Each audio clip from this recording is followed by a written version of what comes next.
উত্তরবঙ্গের পরিস্থিতির দিকে নজর রাখতেই হচ্ছে, কারণ সেখানে প্রাকৃতিক বিপর্যয়। মৃতের সংখ্যা বেড়ে হয়েছে 12। মৃতদের মধ্যে 3 জন শিশু রয়েছে। লাগাতার বৃষ্টির জেরে প্লাবিত হয়েছে বিস্তীর্ণ এলাকা। একের পর এক সেই ছবি, মিরিকের ছবি এই মুহূর্তে দেখতে পাচ্ছেন। কাদা জলের স্রোত বইছে, একাধিক নদী বিপদ সীমার উপর দিয়ে বইছে। তাসের ঘরের মতো ভেঙে পড়েছে বাড়ি, একাধিক সেতু ভেঙে পড়েছে। মিরিকের সেই বাড়ি ভাঙার ছবি আপনাদের সামনে তুলে ধরছি। বিপর্যস্ত উত্তরবঙ্গ, একের পর এক ছবি। সড়ক যোগাযোগ, যে দার্জিলিং এর সঙ্গে যে সড়ক যোগাযোগ সেটা বিচ্ছিন্ন হয়ে গিয়েছে, সেই ছবি আপনাদের সামনে তুলে ধরবো। প্রাণ বাঁচাতে মানুষের মতো জল যুদ্ধে নেমেছে ডুয়ার্সের বন্যপ্রাণ। লাগাতার প্রবল বৃষ্টি চলছে এবং ধসে এখন এরকমই বিপর্যস্ত পরিস্থিতি উত্তরবঙ্গ জুড়ে। ফুঁসছে তিস্তা, বালাসন সহ একাধিক নদী। দার্জিলিং এর বিভিন্ন এলাকা থেকে উদ্ধার হয়েছে 11 জনের মৃতদেহ। জলপাইগুড়ি থেকে একজনের মৃতদেহ উদ্ধার হয়েছে।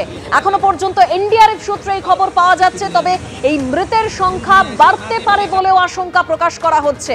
এখনো নিখোঁজ বহু মানুষ। নাগরাকাটার যে ছবি আপনারা দেখতে পাচ্ছেন, রোমহর্ষক উদ্ধার কাজ চালিয়েছে এনডিআরএফ।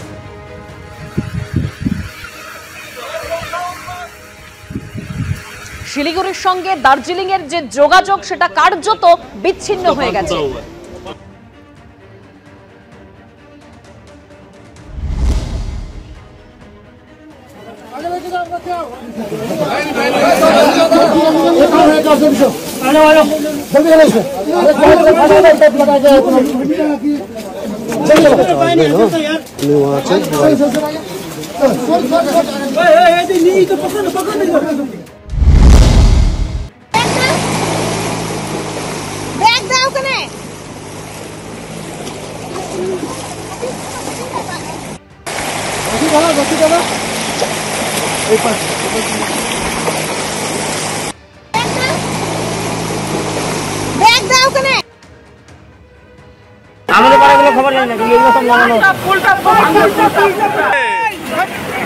জলপাইগুড়ির ছবি আপনারা দেখতে পাচ্ছেন, কিভাবে বিভিন্ন নদীগুলির জল বেড়ে গিয়েছে, একেবারে রাস্তার উপর দিয়ে জল বয়ে যাচ্ছে। বহু মানুষ সমস্যায় পড়েছেন, অনেকে নিখোঁজ রয়েছেন এবং এখনো পর্যন্ত উত্তরবঙ্গের এই বিপর্যয় 12 জনের মৃত্যুর খবর পাওয়া গেছে। প্রধানমন্ত্রীর পর এবার উত্তরবঙ্গের বিপর্যয়ে মৃত্যু মিছিল নিয়ে শোক জ্ঞাপন করলেন কেন্দ্রীয় স্বরাষ্ট্রমন্ত্রী অমিত শাহ। সোশ্যাল মিডিয়ায় তিনি লিখেছেন, দার্জিলিং এর সাংসদ রাজু বিস্তের সঙ্গে গোটা পরিস্থিতি নিয়ে কথা বলেছি। ইতিমধ্যে এনডিআরএফ সেখানে কাজ করছে, তৈরি আছে আরও টিম। প্রয়োজনে তারা উদ্ধার কাজে সামিল হবে। পাশাপাশি বৃষ্টি ও ধসে মৃতদের পরিজনদের প্রতি সমবেদনা ও আহতদের আরোগ্য কামনা করেছেন অমিত শাহ।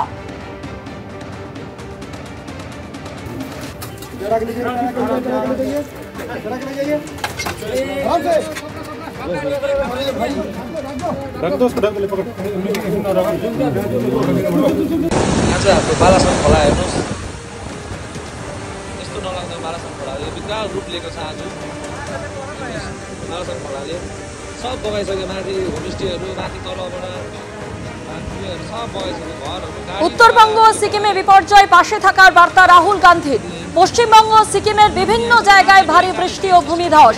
ধসে অনেকের মৃত্যু দুঃখজনক। ক্ষতিগ্রস্ত পরিবারের প্রতি গভীর সমবেদনা। নিখোঁজদের দ্রুত খোঁজ পাওয়া যাবে বলে আশা করি। ত্রাণ ও উদ্ধার অভিযান ত্বরান্বিত করতে প্রশাসনকে আর্জি জানাচ্ছি। অবিলম্বে ক্ষতিগ্রস্ত রাজ্যগুলিকে প্রয়োজনীয় সাহায্য করুক কেন্দ্রীয় সরকার। প্রশাসনের সঙ্গে সহযোগিতা করুক কংগ্রেস কর্মীরা। ক্ষতিগ্রস্ত মানুষের সাহায্য করুন বললেন রাহুল গান্ধী।